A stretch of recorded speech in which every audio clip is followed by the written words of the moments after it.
জড়িত তাদের বহিষ্কার করতে হবে। প্রকৌশল অধিকার আন্দোলনের শিক্ষার্থীদের উপর ন্যাক্কারজনক হামলার প্রতিবাদে আমাদের 5 দফা দাবি।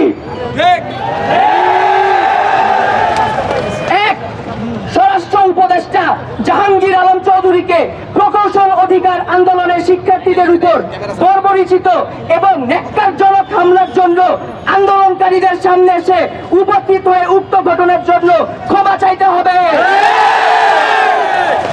এবং সেই সাথে জবাবদিহি করতে হবে।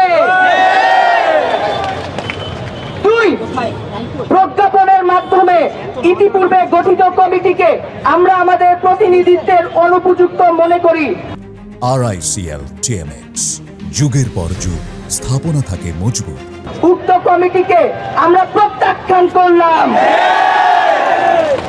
অনতিবিলম্বে বিশ্ববিদ্যালয়ের শিক্ষক প্রতিনিধি সহ প্রকৌশল অধিকার আন্দোলনের স্টেক হোল্ডারদের সাথে নিয়ে কমিটি সংস্কার করে পেশকৃত 3 দফা দাবিকে দ্রুততম সময়ের মধ্যে মেনে নির্বাহী আদেশের মাধ্যমে প্রজ্ঞাপন জারি করতে হবে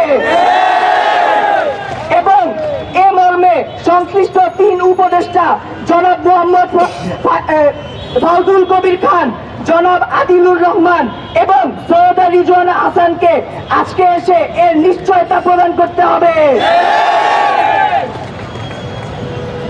3, হামলায় আহত সকল শিক্ষার্থীদের চিকিৎসার ব্যয়ভার সরকারকে বহন করতে হবে এবং উক্ত আন্দোলন চলাকালীন সময়ে সকল শিক্ষার্থীদের সুরক্ষা নিশ্চিত করতে হবে।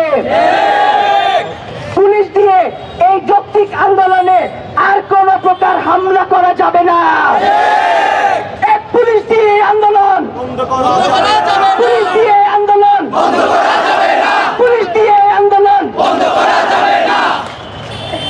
4, রোকন ভাইয়ের উপর হামলাকারীদের অনতিবিলম্বে গ্রেফতার করে আইনের আওতায় আনতে হবে এবং চাকরি থেকে বহিষ্কার করতে হবে।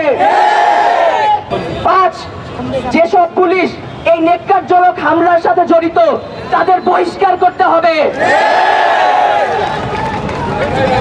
পুলিশ দিয়ে আন্দোলন পুলিশ দিয়ে আন্দোলন পুলিশ দিয়ে আন্দোলন পুলিশ দিয়ে আন্দোলন পুলিশ দিয়ে আন্দোলন অবিলম্বে আমাদের এই দাবিগুলো মেনে নেওয়া না হলে আমরা কঠোর কর্মসূচি দিতে বাধ্য থাকব। ঢাকা এবং ঢাকার বাইরের সবাই আমরা আজকে এইখানে অবস্থান করব। প্রেস ব্রিফিংটি শেষ করা হলো।